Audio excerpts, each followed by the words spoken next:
Assalamualaikum warahmatullahi wabarakatuh. Selamat pagi sahabat sahur, apa kabar? Semoga selalu dalam keadaan yang baik dan berada di dalam lindungan Allah Subhanahu wa taala. Alhamdulillah, senang sekali saya Iriana Mardanus bisa kembali menjumpai Anda. Kita bisa kembali bersilaturahmi di program Ramadan Kompas TV, apalagi kalau bukan Sahur Time. Insya Allah berkah.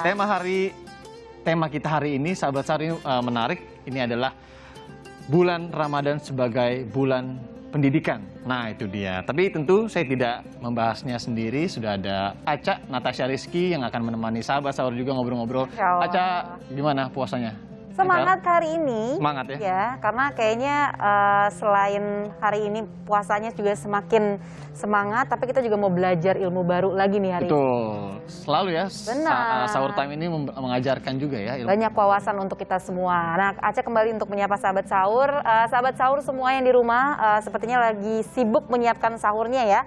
Atau bisa jadi malah udah ada yang mulai sahur nih ya. Dan yang paling penting sebelum kita menjalankan ibadah puasa, jangan lupa harus semangat. Dan jangan lupa apa, Yan? Niatnya. Ini udah makan banyak-banyak lupa. Benar. Jangan sampai tuh. Iya, agar puasa hari ini lancar. Nah, hari ini kita akan membahas mengenai Ramadan sebagai bulan pendidikan.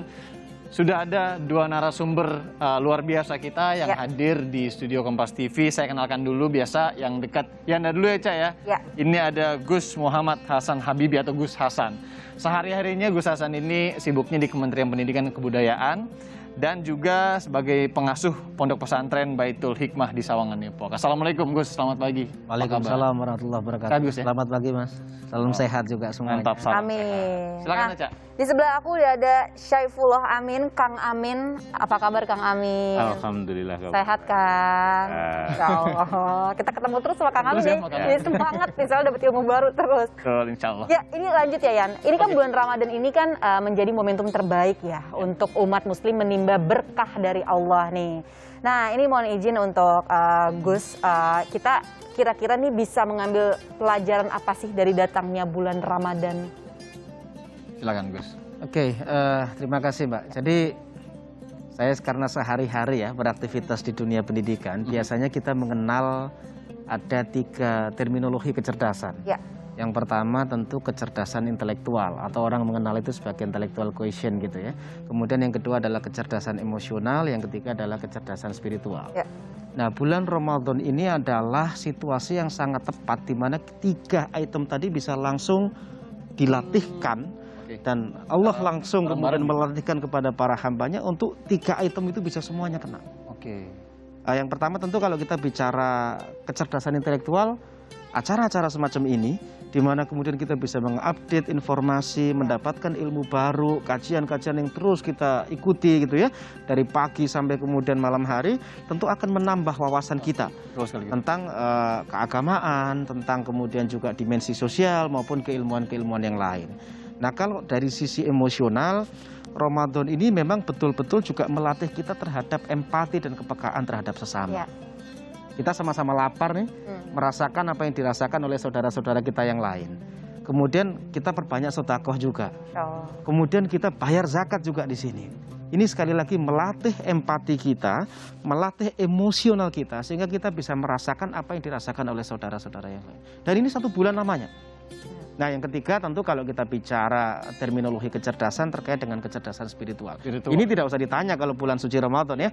Setiap hari kita tarawih, kemudian kita tadarus Al-Quran, memperbanyak sholat-sholat sunnah, terus kemudian juga qiyamul lail, maupun sekian aktivitas-aktivitas ibadah yang mahdhah maupun ghairu mahdhah, yang mungkin itu semakin banyak kita lakukan di bulan suci Ramadan ini.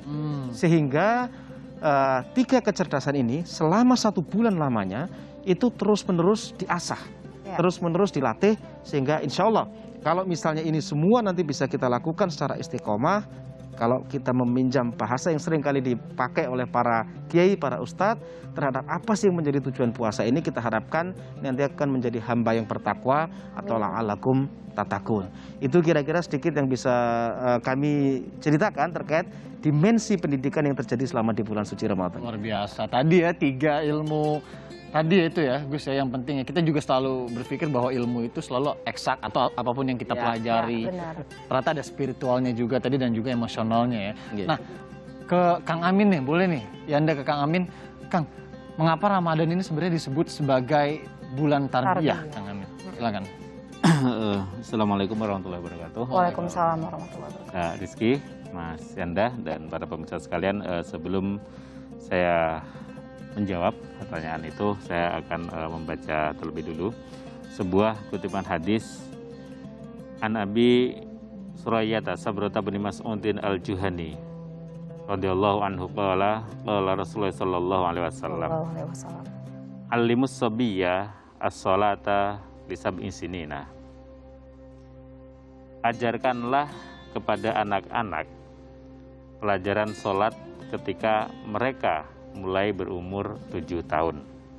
Wadribuhu alaiha bna asyri sinina. Dan kalian boleh memukulnya kalau mereka sudah mulai umur 10 tahun, tapi masih belum mau juga sholat. Ya. Nah, di dalam terminologi Islam sebenarnya dibedakan antara tarbiyah, takdib, dan taklim. Ada yang sekedar memberitahu, ada yang sekedar ngajari, ada yang sampai mendidik, membentuk sebuah pribadi sampai seperti yang diinginkan.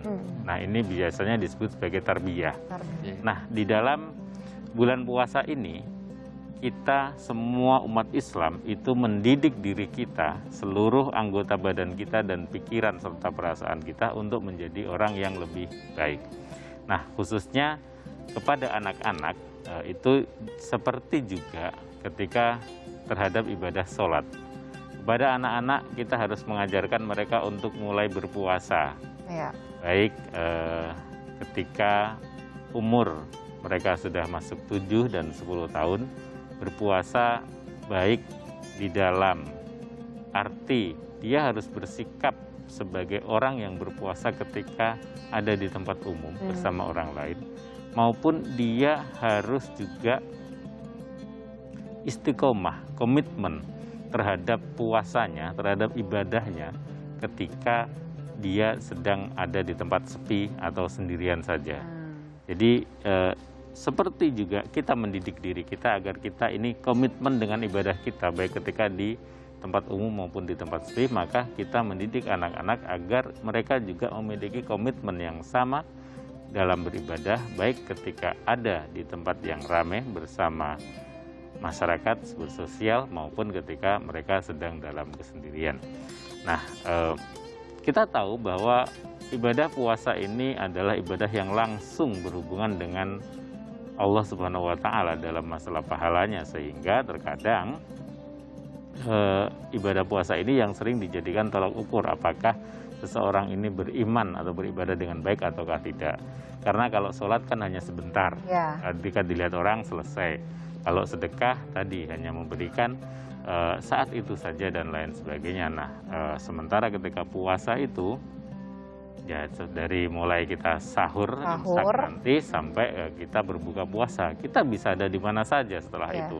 Kita bisa pagi kemudian berangkat kerja atau berdagang atau anak-anak bersekolah, dan bisa ada di mana saja, di dalam kendaraan umum, kendaraan pribadi, ruang yang tertutup dan lain sebagainya. Dan itu harus tetap kita semua bersama juga anak-anak memiliki komitmen untuk tetap beribadah kepada Allah Subhanahu wa Ta'ala, menjaga akhlak kita baik di waktu yang terang maupun di waktu yang gelap.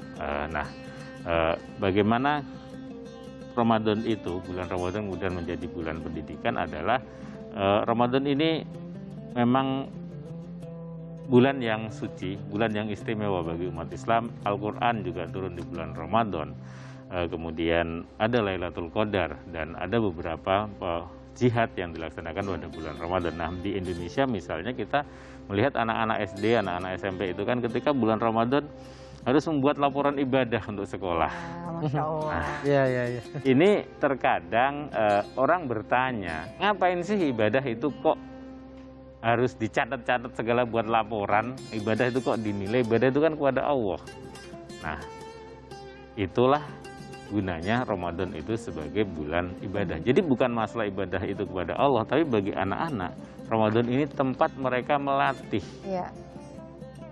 kegiatan ibadah mereka selama 1 bulan, bahkan hampir selama 24 jam karena termasuk ada kolom-kolom tentang sholat, baik itu sholat rawatib 5 waktu maupun sholat tarawih, termasuk kolom-kolom tentang kultum. Ya, Masya Allah. Nah, Insya Allah ya, Ca ya. ya, jadi ini sebenarnya jadi pembelajaran juga buat Aca karena kebetulan anak Aca baru mau mulai puasa tahun ini Kang Amin. Jadi ya benar ya, momentum yang sangat tepat gitu loh di bulan Ramadan ini bagi anak-anak dan jiwa sosialnya juga jadi meningkat gitu. Kita melatihnya sejak dini ya. Oh, ini Insya waktu yang Allah. tepat lah ya, Ca ya, untuk Benar. melatih anak-anak juga. Nah, nanti kita akan lanjutkan pembahasan mengenai Ramadan sebagai bulan pendidikan setelah jeda. Tapi sebelumnya kami kembali mengajak sahabat sahur dimanapun Anda berada ini untuk dapat bersedekah di bulan yang penuh berkah. Mari kirimkan donasi Anda untuk UMKM Bangkit di nomor rekening 0680 1926 77 NU Care Lazisnu. Atau paling mudah ini sahabat sahur bisa langsung scan barcode yang tertera di layar kaca televisi Anda saat ini. Nah, ini bagi sahabat sahur yang baru bergabung, ini saya infokan kembali ya, saat ini kita sedang membahas tema yaitu Ramadan sebagai bulan pendidikan, Masya Allah. Nah, ini langsung saja ya, mohon izin untuk Gus Hasan nih. Silakan, Ca. Aca mau lanjutkan ya pertanyaannya. Ini sebenarnya apa saja sih Gus ruang lingkupnya sehingga bisa dikatakan sebagai Ramadan adalah bulan pendidikan? Mohon izin Gus. Baik, terima kasih Mbak Ca. Ya. Jadi memang proses yang kita jalani selama 1 bulan ini akan sangat menentukan 11 bulan berikutnya. Masya Allah. Ya. Ini yang menarik dari bulan suci Ramadan. Jadi ibarat kita dimasukkan dalam sebuah kawah candragi muka untuk kemudian dilatih secara ketat karena inilah bekal kita persiapan untuk menghadapi 11 bulan berikutnya. Ya. Nah, kalau bicara ruang lingkup ya, selama bulan suci Ramadan tentu kalau saya merefer dari tadi yang 3 hal yang kami sampaikan terkait dengan sisi intelektual, kemudian sisi emosional, dan yang ketiga adalah sisi spiritual. Spiritual. Nah, 3 ruang lingkup itu kemudian akan terasah secara otomatis asal tahapan-tahapan yang sebagaimana tadi Kang Amin tadi sampaikan dilatihkan sejak dini itu bisa kita amalkan. Karena begini, pada prinsipnya pendidikan itu kan ujung-ujungnya adalah karakter positif yang akan terbentuk oleh peserta-peserta didik kita. Kalau sekarang kita ditarbiyah oleh Allah lewat bulan suci Ramadan, kita harapkan nanti akan ada perbaikan karakter dari diri kita sendiri. Nah, itu hanya bisa dilakukan, perbaikan karakter itu dengan pembiasaan. Kalau bahasa agama kita menyebutnya istiqomah. Istiqomah. Sesuatu yang kita lakukan secara istiqomah, secara terus-menerus, secara konsisten, itu akan membentuk karakter positif. Nah, kita bayangkan, tarawih kita 30 hari dilakukan secara istiqomah. Tadarus Al-Quran kita lakukan secara istiqomah. Sedekah kita lakukan secara istiqomah. Kemudian lapar 30 hari kita merasakan empati juga kita lakukan setiap hari. Dan sekian banyak juga aktivitas yang kita lakukan secara istiqomah. Nah, kalau istiqomah itu bisa kita lakukan, itu akan membentuk sifat positif, insya Allah. 11 bulan yang akan datang, kita akan siap mengarungi situasi yang mungkin waktunya lebih banyak, lebih panjang, tapi karakter positifnya sudah terbentuk selama di bulan suci Ramadan. Betul sekali. Itu balik lagi mereflek ke diri kita, sahabat sahur. Betul, kita nggak pernah tahu ya apa yang membiasakan diri ya. Jadi tidak hanya di bulan Ramadan, tapi mudah-mudahan berlanjut. Betul, Nah, betul. Dan karena kita nggak pernah tahu ya, misalkan kayak sebelum pandemi, tiba-tiba besok mau ada pandemi COVID-19, kita nggak pernah tahu kan. Makanya itu dia di bulan suci Ramadan ini jadi bekal juga untuk 11 bulan kita ke depannya. Nah, Gus, ini juga Anda juga penasaran dengan pertanyaan, mengapa sebenarnya intelektual, spiritual dan emosional tadi Gus, ini yang apa namanya ya, sangat diuji di bulan Ramadan. Tapi sebenarnya ini juga bisa menjadi suatu yang unik untuk kita pribadi masing-masing Gus ya. Ya, tentu begini Mas, kondisi keimanan seseorang itu kan naik turun ya. Beda-beda ya. Kondisi keimanan seseorang itu naik turun. Jadi tentu banyak sekali faktor yang kemudian terjadi. Ya, situasi Ramadan kali ini itu memantapkan supaya posisi keimanan kita tuh di level yang stabil lah, kira-kira demikian. Dengan aktivitas secara istiqomah tadi kita laksanakan. Ini kalau kemudian ibarat seseorang berlatih secara terus-menerus, dia akan pandai secara otomatis. Saya misalnya dikasih soal matematika setiap hari sama guru saya, ya saya akan jago di bidang matematika. Masya Allah. Kalau misalnya kita biasa membaca novel-novel sejarah atau humaniora setiap hari, itu tentu kita juga akan jago di titik itu. Bayangkan selama 1 bulan kita dilatih terus-menerus dengan aspek intelektual, spiritual maupun emosional tadi itu. Itu pasti akan menimbulkan kepekaan. pasti akan menimbulkan ketajaman fikir dan pasti akan menimbulkan kejernihan nurani. Yang itu akan berguna sekali lagi untuk 11 bulan berikutnya. Dan sekali lagi, kenapa kita kemudian harus melakukan ini secara istiqomah? Kita tidak tahu situasi yang akan datang. Situasi pandemi kita melihat banyak mungkin teman, saudara, keluarga kita tiba-tiba Allah ambil karena satu dan lain hal. Paling tidak kita bisa memantapkan situasi dalam bulan Ramadan ini kita dalam kondisi yang baik. Sehingga kemudian semua laku kita, semua fikir kita, semua nurani yang nanti kita jadikan pegangan itu juga dalam situasi yang baik. Masya Allah. Demikian. Insya Allah. Jadi ini menarik ya Yan ya. Tadi seperti Gus Hasan bilang bahwa sebenarnya ini adalah momentum kita di mana kita bisa memantapkan diri untuk menjadi hamba yang lebih berkualitas lagi ya. Masya Allah. Nah ini ngomong-ngomong soal beralih ke pendidikan nih ya, untuk Kang Amin. Ini pelajaran yang paling mahal nih Kang Amin, hikmah yang bisa kita dapatkan di bulan suci Ramadan apalagi di era pandemi seperti ini. Mohon izin Kang Amin. Ya, masih. Paling mahal ya, ini mahal bayarnya atau mahal bagaimana ini maksudnya? Harga sudah mulai mahal ini gimana? Mungkin maksudnya adalah pelajaran paling berharga gitu ya. Tentu bagi kita umat Islam di masa-masa ini kita mengalami 2 kali Ramadan tahun kemarin dan Ramadan tahun ini dengan situasi yang tidak menentu ya, terutama di tahun kemarin kita melewati bagaimana Ramadan yang sangat seakan mencekam lah ya. Seakan-akan di mana-mana itu ketakutan, di mana-mana ketidakpastian, di mana-mana ketidakkhawatiran, dan alhamdulillah tahun ini kita menjalani Ramadan dengan optimis. Meskipun pandemi itu belum berakhir, tetapi kita sudah mulai bangkit ya. Kalau kemarin di tahun kemarin kita hanya berkutat pada bagaimana bertahan, bagaimana tetap semangat, bagaimana tetap saling menopang, bagaimana tetap saling membantu, meringankan dan lain sebagainya. Ya alhamdulillah di tahun ini kita sudah dalam posisi bangkit ya. Kita menuju kebangkitan bahwa insya Allah meskipun pandemi kita akan segera bisa mengatasinya, dan misalnya banyak hal lah tentang kehidupan bermasyarakat, baik di pemerintahan, di masyarakat, di bidang agama. Kita juga dulu seakan-akan kita sholat Jum'ah misalnya, atau sholat rawatib, atau sholat tarawih dilarang, itu seakan-akan mau kiamat gitu kan. Padahal ketika waktu berlalu, para ulama, para ustadz itu menemukan cara bagaimana menyiasati sholat tarawih yang menghindari kerumunan. Dan setelah mulai divaksin, tetap menjaga kerumunan, tetapi tetap melaksanakan sholat tarawih itu juga sudah mulai ketemu caranya.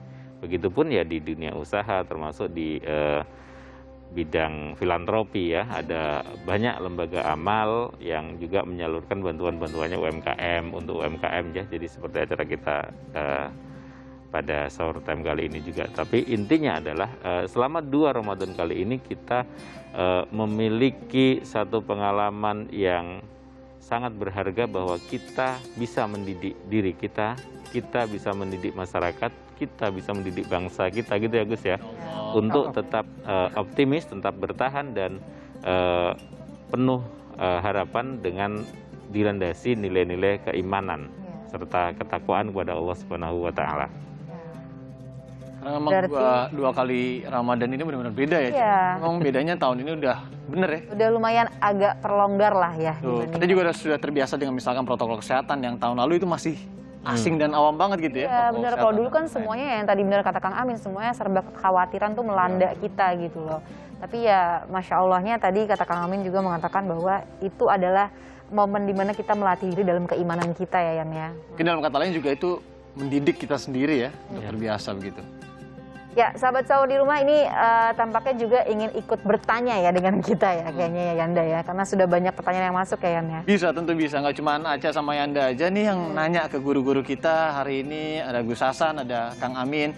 Sahabat sahur juga kami ajak untuk mau bertanya, untuk bisa mengirimkan pertanyaan ke Instagram @sahurtimekompastv. Tapi sebelum kirim pertanyaan, pastikan sahabat sahur juga sudah follow Instagramnya Sahur Time Kompas TV. Ini menarik sekali ya, sahabat sahur juga dari tadi misalnya yang nonton juga, ini pembahasan kita kali ini terkait dengan Ramadan sebagai bulan pendidikan. Nah, kami juga kembali mengajak Anda, sahabat sahur yang ingin mengirimkan pertanyaannya, bisa langsung kirimkan via DM atau komen di Instagram @sahurtimekompastv. Kita, atau ya Anda mau nanya lagi nih ke Gus Hasan terkait dengan pendidikan, khususnya sekarang di bulan Ramadan begitu.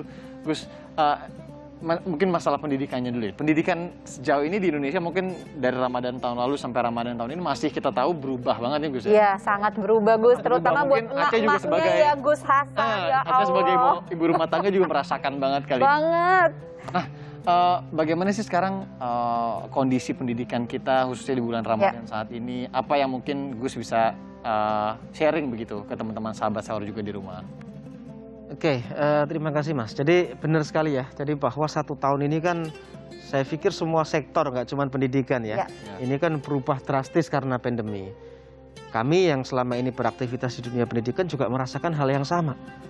Anak-anak kita biasa lihat kalau pagi berlarian di halaman sekolah gitu ya. Apalagi tadi anaknya katanya masih kecil gitu. Aduh, Gus, masuk ke PAUD. Sekarang kita nggak bisa lihat. Sekolah itu biasanya tempat berinteraksi, berkumpul mungkin 500 orang, 1000 orang. Hari ini kita tidak melihat lagi kerumunan-kerumunan itu. Tentu hal-hal semacam ini tidak bisa kita salahkan juga pada saat pemerintah mengambil policy untuk melakukan proses belajar mengajar dari rumah. Kenapa? Tentu saja karena kesehatan adalah panglima tertinggi hari ini. Kita tidak ingin kemudian anak-anak kita tertular gitu kan, yang kemudian efeknya bisa panjang. Namun demikian tentu selama 1 tahun ini sudah banyak sekali langkah-langkah ya yang sifatnya adaptif yang dilakukan oleh berbagai pihak, termasuk oleh Kementerian Pendidikan dan Kebudayaan itu sendiri. Kalau misalnya bisa kita lihat, tentu sudah banyak sekali ikhtiar ya yang dilakukan oleh Kemdikbud dalam hal ini ya. Misalnya kemarin kita sama-sama dengar sudah dikasih kuota belajar gitu kan. Terus kemudian ada proses belajar yang menggunakan beberapa piranti teknologi atau social messaging atau bahkan mungkin beberapa platform-platform yang lain yang intinya jangan sampai terjadi berhenti proses belajarnya. Transfer knowledge tadi ini jangan sampai berhenti karena apalagi untuk adik-adik kita yang masih berada di usia emas ya. Yang masih mungkin SD, SMP atau SMA di mana usia mereka masih usia emas, sehingga jangan sampai aktivitas belajar mengajar itu berhenti. Seandainya di beberapa daerah itu kemudian minim koneksi internet katakanlah gitu atau piranti teknologinya, saya pikir Mas Menteri sudah pernah menyampaikan nggak apa-apa di situ dibuka sekolah. Tentu dengan sekali lagi protokol yang diindahkan, tentu sekali lagi dengan kapasitas yang diperhitungkan, tentu sekali lagi juga dengan metode yang harus disesuaikan dengan kondisi yang ada di lapangan. Nah ini sekali lagi mungkin beberapa ikhtiar dan semakin lama orang pada akhirnya juga belajar juga bahwa pendidikan hal ini ternyata menjadi tanggung jawab semua pihak. Tidak bisa juga kemudian semata-mata, oh ini urusannya Kementerian Pendidikan, oh ini urusannya sekolah. Ternyata Bapak Ibu gurunya juga paling khawatir dalam hal ini. Banget, bukan gitu kan? Lagi Gus Hasan, ini pengalaman banget. Ternyata kemudian masyarakatnya juga, ini gimana nanti kalau nasib anak-anak kita kemudian berhenti belajar secara offline gitu ya, terus online. Ada hal-hal yang kemudian harus tidak kita lengkapi karena tidak sempurna di online. Intinya apa? Semua orang akhirnya memikirkan masa depan anak-anak kita tentu saja lewat dengan dunia pendidikan yang kita jalani bahwa ternyata ini tanggung jawab semua pihak. Dan ini kalau saya meminjam bahasa beberapa praktisi pendidikan, ini waktu yang tepat untuk kita menunjukkan solidaritas global kita. Sama-sama turun tangan, sama-sama bergandengan demi masa depan anak-anak kita. Dan yang belajar tentunya bukan cuma guru-guru yang harus adaptasi ya, tapi juga orang tuanya. Mohon maaf. Ini menarik. Ini menarik. Ki Hajar Dewantoro itu pernah menyampaikan begini, 75 tahun yang lampau. Jadi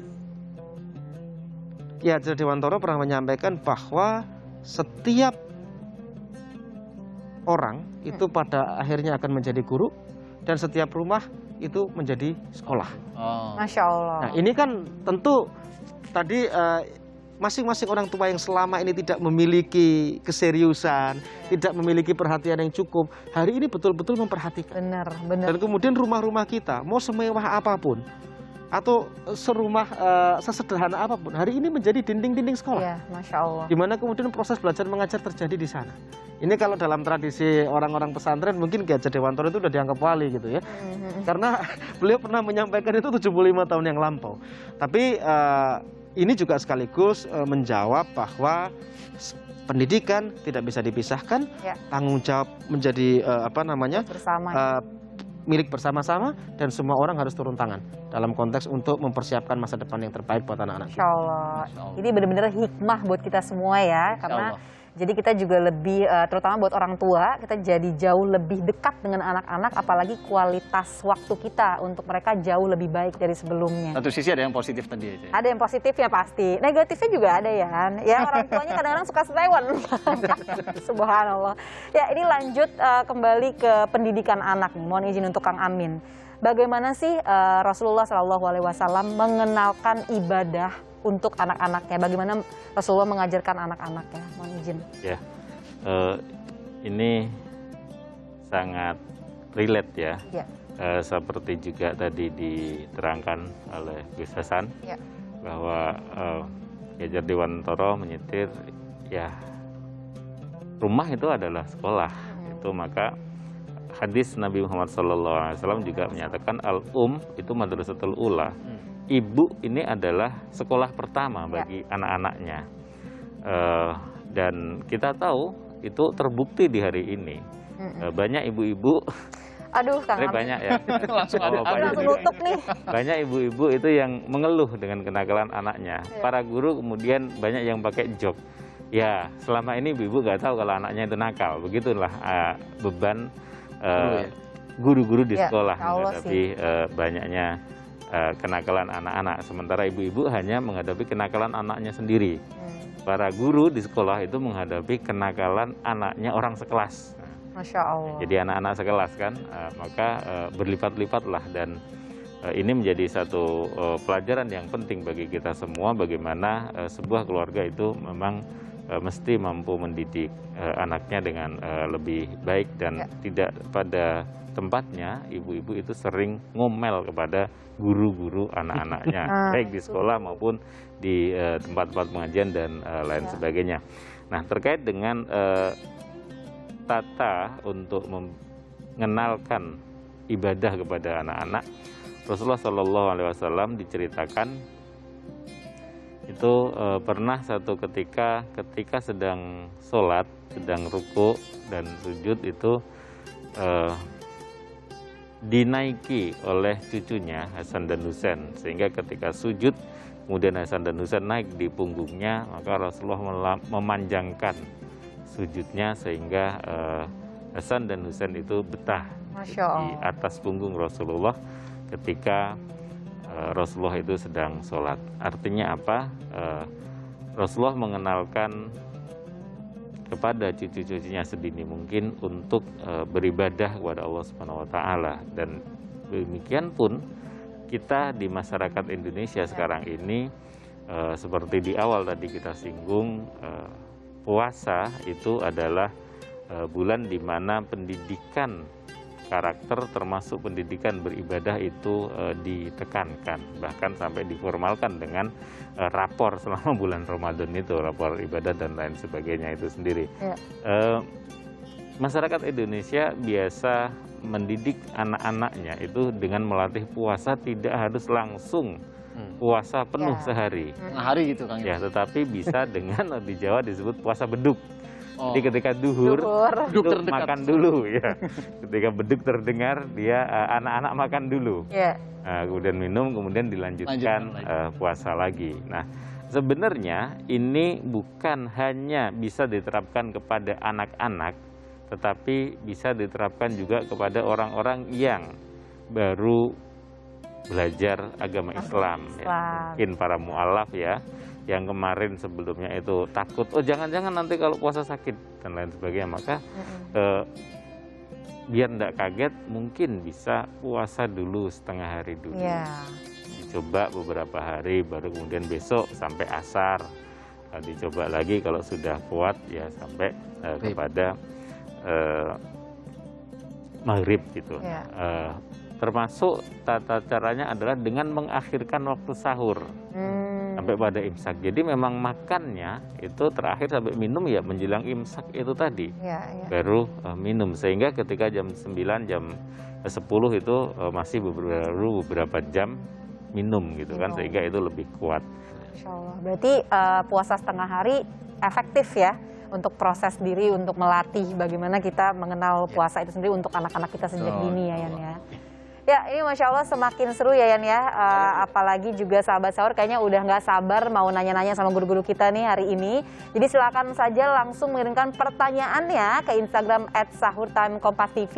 Karena selain satu ini kita akan membacakan beberapa pertanyaan Anda semua sahabat sahur. Tadi juga kita sudah membahas cukup panjang mengenai Ramadan ini sebagai bulan pendidikan. Dan sekarang saatnya Yanda dan Aca ini akan membacakan beberapa pertanyaan yang sudah masuk via Instagram @sahurtimekompastv. Yang pertama, ini ada pertanyaan juga, kita langsung bacakan. Oke, ini ke Gus Hasan dulu. Gus Hasan, bagaimana pendidikan Ramadan pendidikan Ramadan di dalam keluarga?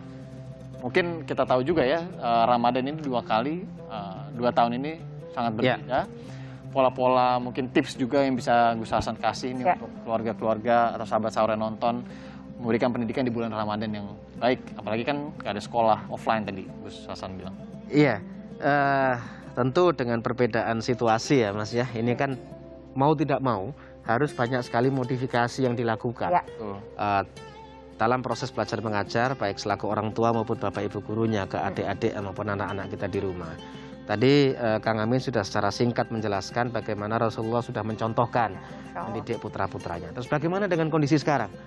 Bagaimana dengan kondisi sekarang? Nah tentu hari ini sudah banyak sekali juga sebetulnya tools atau perangkat yang bisa kita maksimalkan untuk membantu proses belajar mengajar adik-adik kita di rumah.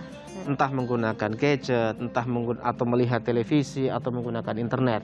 Yang menjadi kata kunci saya pikir begini, salah satu masalah terbesar adik-adik kita selama mereka belajar dari rumah adalah mengatasi rasa bosan.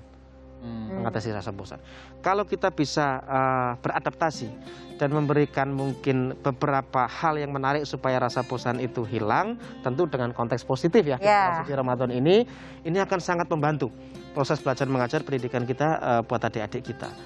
Misalnya tentu banyak sekali mungkin ayat-ayat suci Al-Quran yang bisa kita lihat, kita dengarkan, mohon maaf menggunakan beberapa gadget misalnya. Atau banyak juga misalnya film-film dengan nuansa Islami yang bisa kita tontonkan ke adik-adik kita, sehingga tidak semuanya film-film yang kurang mendidik. Banyak juga mungkin bisa aktivitas yang bisa kita lakukan secara kolaboratif. Hari ini contoh kita kan banyak sekali menggunakan virtual meeting ya, entah menggunakan Zoom atau menggunakan Webex. Coba mungkin antara adik-adik kita yang ada di sini, temannya yang ada di sana, orang tuanya yang ada di sana, sekali-kali kita ngumpul menggunakan virtual meeting, ngaji bareng gitu kan. Nanti adik baca surat ini sebelah sana, baca surat ini sebelah sana, baca surat ini tentu sekali lagi akan bisa sedikit mengatasi rasa bosan, sekaligus memperbanyak aktivitas yang sifatnya positif di rumah-rumah kita. Insya Allah. Luar biasa ya nih ya. Edukasi juga ya tadi ya. Yanda coming soon ya nanti ya. Insya Allah. Jadi emang harus pinter-pinter orang tuanya juga ya Gus ya. Kita bisa memberikan media untuk anak-anak supaya mereka juga hilang gitu rasa bosannya. Karena ya biar bagaimanapun anak-anaknya tergantung mood orang tua juga. Kalau orang tuanya juga moodnya lagi nggak enak bisa berdampak ke anak-anaknya. Ini mungkin kita beralih ke Kang Amin ya. Lagi-lagi mendidik anak dalam berpuasa nih Yan ya. Kang Amin mohon izin nih. Ini gimana ya Kang? Ini mungkin Aceh lebih ke curhat juga ya. Jadi Aceh nih anak Aceh baru mulai puasa, umur 7 tahun. Nah, suka nggak mau nih Kang Amin. Misalnya suka, aduh lapar udah ngeliat adiknya buka, ikutan pengen buka nih. Nah ini apakah dengan teknik, aduh subhanallah ya, kayak ngancem kayak, nanti masuk neraka loh, nanti Allah marah loh kalau nggak puasa. Nah itu kan sebetulnya mengganggu psikis anak juga kan Kang Amin. Nah itu gimana Kang Amin? Mohon izin. Iya, mungkin itu lebih tepatnya ditanyakan ke psikolog kali ya. Iya. Karena itu tentang psikologi anak, tetapi ya agama itu memang basyiron wa nadhiro. Dia didatangkan untuk memberi kabar gembira. Kabar gembira itu termasuk dengan ujungnya adalah masuk surga, dan nadhiron itu peringatan atau ancaman, ya memang ujungnya adalah masuk neraka, itu dikenalkan sejak dini bahwa anak-anak juga harus dikenalkan dan diyakinkan bahwa mereka ini memiliki keimanan, kepercayaan bahwa ada pencipta, ada tuntunan agama, ada surga dan ada neraka. Itu tidak ada masalah dengan hal itu. Yang ada masalah adalah terkadang ada beberapa orang tua yang ketika mendidik itu menghukum dengan terlalu keras. Jadi di awal kita bacakan anak boleh dipukul kalau sudah 10 tahun tidak mau sholat, tetapi ya mukulnya jangan sampai itu mencederai, membuat anak cacat atau melukai, atau justru anak menjadi terintimidasi, ya, seperti itu. Nah ini kan masing-masing menjadi kasuistik psikologis ya, kita tidak bisa menyamaratakan anak-anak yang terbiasa mungkin di keluarga yang terbuka dengan keluarga yang tertutup, dengan keluarga yang berbaur dengan masyarakat, dengan keluarga yang kurang berbaur dengan masyarakat, ini pasti berbeda-beda treatmentnya. Jadi tidak bisa disamakan antara satu dengan yang lainnya, tetapi intinya adalah boleh untuk mengenalkan punishment kepada anak apabila dia melanggar tuntunan-tuntunan agama. Termasuk juga boleh untuk mengenalkan reward kepada anak berupa surga dan lain sebagainya ketika dia melaksanakan tuntunan-tuntunan agama. Gus, ini Anda juga penasaran bagaimana kemudian ini juga mungkin ada sebentar lagi jadi orang tua juga. Amin. Pelajaran juga apa sih sebenarnya hukumnya begitu ya bagi orang tua ini yang ogah-ogahan lah untuk mengajarkan anak, apalagi di bulan suci Ramadan gitu kan. Nggak usah ngomongin puasa dulu deh, mungkin sholatnya juga tiap hari ini masih kurang diajarkan. Misalnya kayak gitu Gus Hasan. Ya, saya teringat ada dulu cerita ulama ya, di zaman ulama-ulama salaf dulu itu, mereka itu tidak pernah kemudian menyuruh anaknya untuk sholat atau puasa. Tapi yang dilakukan, ayo kita sholat bareng-bareng. Ayo kita puasa bareng-bareng. Memberikan contoh gitu. Persis. Jadi yang dilakukan oleh para ulama-ulama dulu adalah memberikan suri tauladan. Tidak semata-mata kemudian hanya menyuruh saja. Jadi apalagi kalau kita sebagai orang tua nanti ya, jangan, ayo nak kamu sholat tarawih, bapaknya malah asik nonton TV dulu. Ayo nak kemudian puasa, bapaknya sendiri besok nggak puasa. Yang benar saya pikir adalah, ayo nak kita tarawih bareng. Ya misalnya di masjid terdekat, tentu saja dengan protokol kesehatan, atau mau di rumah monggo. Tapi ajaklah anak-anak kita kemudian tarawih bersama. Kalau kemudian konteksnya puasa, ya bersama-sama kita sahur, bersama-sama kita buka. Kemudian sehingga anak-anak itu tahu. Dan kita sama-sama dalam sebuah teori pembelajaran ya Mas ya, titik tertinggi adalah bagaimana merasakan pengalaman belajar itu bersama. Masya Allah. Kalau kemudian anaknya, oh iya bapak saya tarawih, bapak saya puasa, saya diajak, itu akan membekas dalam memori anak kita sampai bertahun-tahun yang akan datang. Oke, tadi ya pengalaman belajar itu menjadi tingkat tertingginya juga ya. Jadi sebagai orang tua mungkin bisa juga jadi pelajaran juga untuk sahabat sahur di rumah nih, tidak hanya mencontohkan, mungkin mengajak begitu ya. Mengajak. Bersama-sama lah ya. Bersama-sama. Karena biar bagaimanapun anak ini mudah sekali untuk merekam ya. Betul. Apa yang terjadi pada orang tuanya sendiri gitu. Jadi memang harus saling mencontohkannya. Ya, terima kasih banyak untuk guru-guru kita pada pagi hari ini, untuk Gus Hasan, untuk Kang Amin atas ilmunya yang mudah-mudahan insya Allah bermanfaat untuk kita semua dan sahabat sahur tentunya. Ya, bulan Ramadan merupakan proses pendidikan karakter manusia. Manusia beruntung adalah manusia yang mampu menjaga komitmen ibadah dan kepatuhan juga ketaatan kepada Allah Subhanahu wa taala. Persis. Dan juga sebelum kami menutup acara ini sudah 1 jam ya. Iya. Tidak terasa ya Yan ya. Kita tidak terasa ngobrol-ngobrol, seru sekali soalnya temanya juga berkaitan dengan pendidikan, berkaitan juga dengan bulan Ramadan. Sebelum kami tutup, kami juga ingin mengajak Anda, sahabat sahur, untuk bisa berdonasi ke UMKM Bangkit di nomor rekening 0680 192677 Enokir Lazisnu, atau sahabat sahur juga bisa langsung scan barcode yang tertera di layar kaca televisi Anda. Ini mudah sekali. Sampai di sini perjumpaan kita hari ini, dan kami juga mengingatkan sahabat sahur intinya jangan lupa ya follow Instagram @sahurtime Kompas TV. Akhir kata saya Iriana Mardanus. Dan saya Natasha Rizky. Kami pamit undur diri, juga mewakili seluruh guru yang bertugas. Kami juga mengucapkan selamat menunaikan ibadah puasa hari ini kepada sahabat sahur semua. Jangan lupa besok kita ketemu lagi di jam yang sama, hanya di program Ramadan Kompas TV Sahur Time. Insya Allah berkah. Wassalamualaikum warahmatullahi wabarakatuh. Dan untuk menutup perjumpaan kita hari ini, kami persilakan untuk Kang Amin memberikan doa penutup. Silakan Kang. Silakan Kak. Baik, para pemirsa dimanapun Anda berada, mari kita tutup perjumpaan kita dengan berdoa. Semoga Allah SWT memudahkan urusan-urusan kita, baik urusan dunia dan urusan akhirat, menjadikan keluarga kita sebagai keluarga yang tentram, sebagai keluarga yang menjadi oase bagi kita, dan menjadikan orang-orang yang bertakwa sebagai panutan bagi kita dan keluarga kita. Rabbana hablana min azwajina wa dhurriyyatina qurrata a'yun waj'alna lil muttaqina imama. Rabbana iftah 'alaina futuhal 'arifin futuhas siddiqina was sholihin. Rabbana atina fid dunya hasanah wa fil akhirati hasanah wa qina adzabannar. Subhana rabbika rabbil izzati amma yasifun. Wassalamun alal mursalin walhamdulillahi rabbil alamin. Al-Fatihah.